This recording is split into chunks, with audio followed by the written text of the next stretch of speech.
PM Narendra Modi ने संसद के शीतकालीन सत्र से पहले इशारों में राहुल गांधी पर निशाना साधा। उन्होंने साथ ही कांग्रेस नेता को जीत का मंत्र भी दे दिया है। मीडिया से बात करते हुए विपक्षी दलों को जीत का मंत्र दिया। पीएम मोदी ने विपक्षी दलों को संसद में सकारात्मकता के साथ चर्चा करने और विरोध के बदले विरोध से ही बचने की सलाह दी है।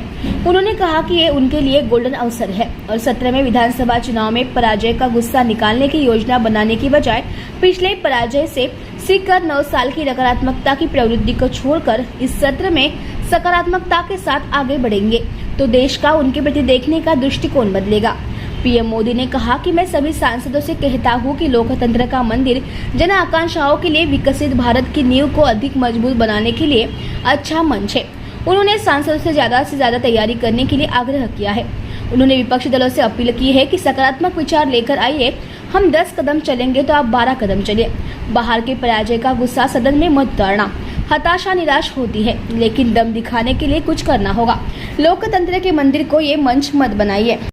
अगर मैं वर्तमान चुनाव नतीजों के आधार पर कहूं तो जो विपक्ष में बैठे हुए साथी हैं, ये उनके लिए गोल्डन अपॉर्चुनिटी है। इस सत्र में पराजय का गुस्सा निकालने की योजना बनाने के बजाय इस पराजय में से सीख करके पिछले 9 साल से चलाई गई नकारात्मकता की प्रवृत्ति को छोड़ करके इस सत्र में अगर सकारात्मकता के साथ आगे बढ़ेंगे तो देश उनके तरफ देखने का दृष्टिकोण बदलेगा।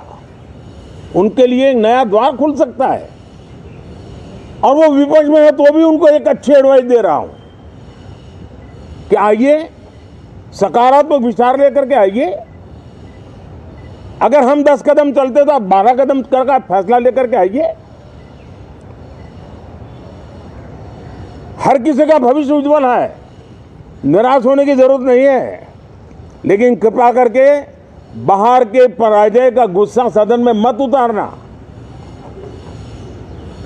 हताशा निराशा होगी, आपके साथियों को आपका दम दिखाने के लिए कुछ न कुछ करना भी पड़ेगा। आज मैं राजनीतिक दृष्टिकोण से भी कहना चाहता हूं कि आपका भी भला इसमें है कि आप देश को सकारात्मकता का संदेश दें।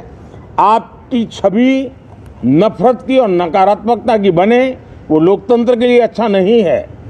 लोकतंत्र में विपक्ष भी इतना ही महत्वपूर्ण है, उतना ही मूल्यवान है और उतना ही सामर्थ्यवान भी होना चाहिए। और लोकतंत्र की भलाई के लिए मैं फिर से एक बार अपनी ये भावना को प्रकट करता हूं। 2047 अब देश विकसित होने के लक्ष्य में लंबा इंतजार करना नहीं चाहता। समाज के हर वर्ग में यह भाव पैदा हुआ है कि बस आगे बढ़ना है। इस भावना को हमारे सभी माननीय सांसद आदर करते हुए सदन को उस मजबूती से आगे बढ़ाएं, यही मेरी उनसे प्रार्थना है।